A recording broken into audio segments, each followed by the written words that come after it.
anéantisse vers les dieux nous acquitter de nos hommages et les remercier des succès glorieux dont Thèbes, par son bras, goûte les avantages. Oh, Dieu!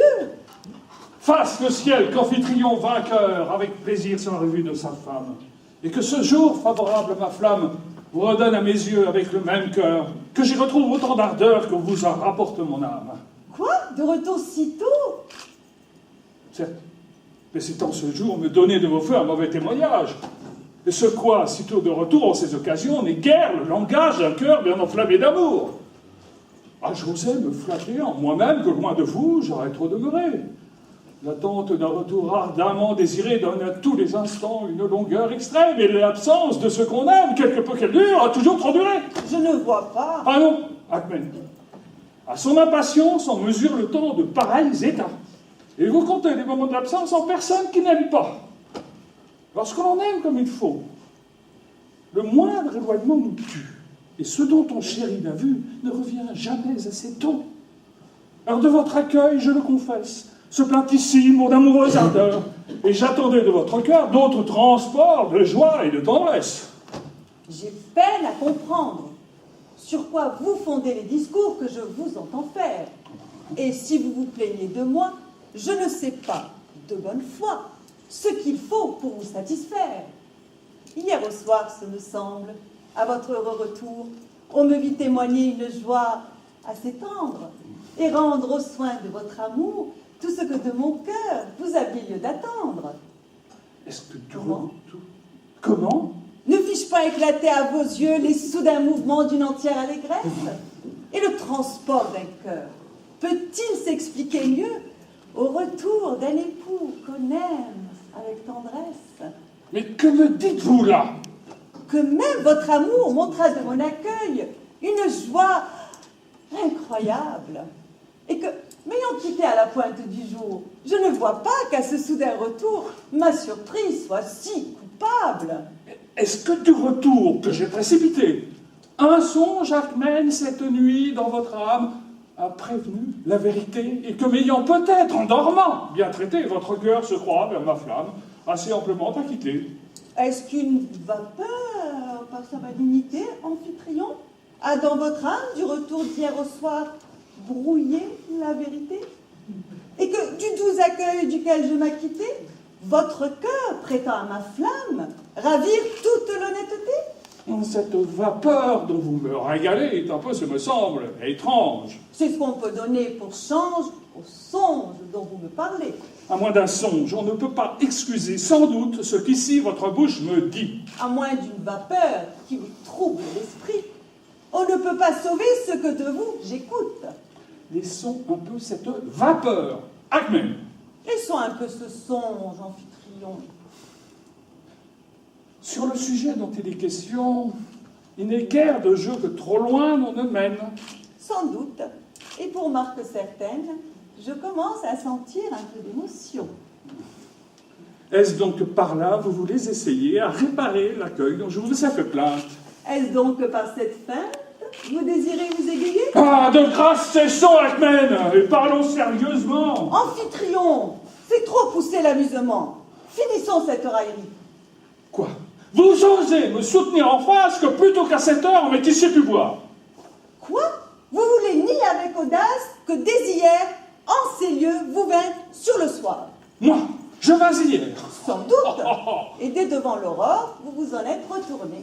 Le ciel, un pareil débat s'est-il pu voir encore? Et qui de tout ceci ne serait étonné? Sosie. Elle a besoin de si grand délibord, monsieur, son esprit est tourné.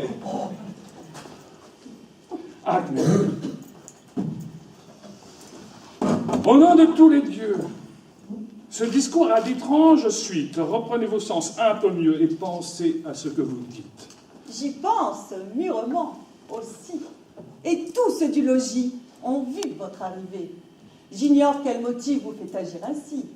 Mais si la chose avait besoin d'être prouvée, s'il était vrai qu'on pût ne s'en souvenir pas, de qui puis-je tenir que de vous la nouvelle du dernier de tout vos combats? Et les 5 diamants que portait Pérélas, qu'a fait dans la nuit éternelle tomber l'effort de votre bras? En pourrait-on vouloir un plus sûr témoignage? Quoi? Je vous ai déjà donné le nœud de diamant que j'eus pour mon partage et que je vous ai destiné? Assurément, il n'est pas difficile de vous en bien convaincre. Et comment? Le voici. Elle se moque, je le tiens ici, monsieur, la feinte est inutile. Le cachet est entier. Est-ce une vision?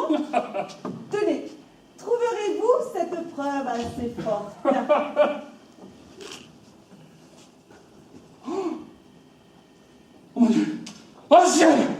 Oh, je suis ciel! Amphitryon, vous vous moquez d'un musée de la sorte, et vous devriez en avoir confusion. Ouvre vite ce cachet! Ma foi, la place est vide. Il faut que par magie, on ait su le tirer, ou que de lui-même, il soit venu, sans guide, vers celle qu'il a su qu'on en voulait parler. Oh Dieu, dont le pouvoir sur les choses préside! Mais quelle est cette aventure et qu'en puis-je augurer de mon amour de sa timide? Si sa bouche dit vrai, nous avons même sort, et de même que moi, monsieur, vous êtes double. Tais-toi. Mais sur quoi vous étonnez si fort? Et d'où peut naître ce grand trouble? Oh ciel! Quel étrange embarras! Que je vois des incidents qui passent de la nature et mon honneur, mon esprit ne comprend pas. Songez-vous, en tenant cette preuve sensible, à mener encore votre retour pressé? Non. Mais à ce retour, daignez, assez bien possible, me conter ce qui s'est passé. Puisque vous demandez un récit de la chose, vous voulez dire donc que ce n'était pas vous? Pardonnez-moi, mais j'ai certaines causes qui me fait demander ce récit entre nous. Les soucis importants qui vous peuvent saisir vous ont-ils fait si vite en perdre la mémoire? Peut-être, mais enfin, vous me ferez plaisir de m'en dire toute l'histoire. L'histoire n'est pas longue. À vous, je m'avançais, pleine d'une aimable surprise. Tendrement, je vous embrassais et témoignais ma joie à plus d'une reprise. Si doux accueil, je ne sais pas. Vous me fîtes d'abord ce présent d'importance que du butin conquis, vous m'aviez destiné. Votre cœur, avec véhémence, m'étala de ses feux toute la violence et les soins importuns qu'il avait enchaînés. L'aise de me revoir, les tourments de l'absence, tout le souci que son impatience pour le retour s'était donné. Et jamais votre amour, en pareille occurrence, ne me parut si tendre et si passionné. Mais peut-on plus vivement se voir assassiner? Tous ces transports, toute cette tendresse, comme vous croyez bien, ne me déplaisaient pas. Et s'il faut que je le confesse, mon cœur, Amphitryon, y trouvait mille appâts. Et ensuite, s'il vous plaît? Nous nous entrecoupâmes de 1000 questions qui pouvaient nous toucher. Tête à tête, ensemble, nous soupâmes, et le souper fini, nous nous fûmes couchés. Ensemble! Mais assurément, quelle est cette demande? Ah, c'est ici le coup le plus cruel de tous, mais dont à s'assurer tremblait mon feu jaloux. Mais d'où vous vient à ce mot une rougeur si grande? Ai-je fait quelque mal de coucher avec vous? Non! Ce n'était pas moi, pour ma douleur sensible. Et qui dit qu'hier ici mes pas se sont portés? Dit de toutes les faussetés, la fausseté la plus horrible! Amphitryon! Perfide! Oh, quel emportement! Ah, non, non, non, plus de douceur et plus de déférence.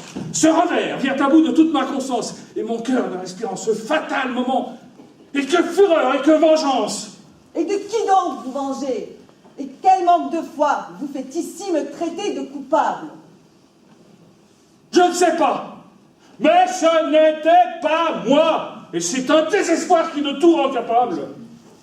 Allez, indigne époux, le fait parle de soi, et l'imposture est effroyable.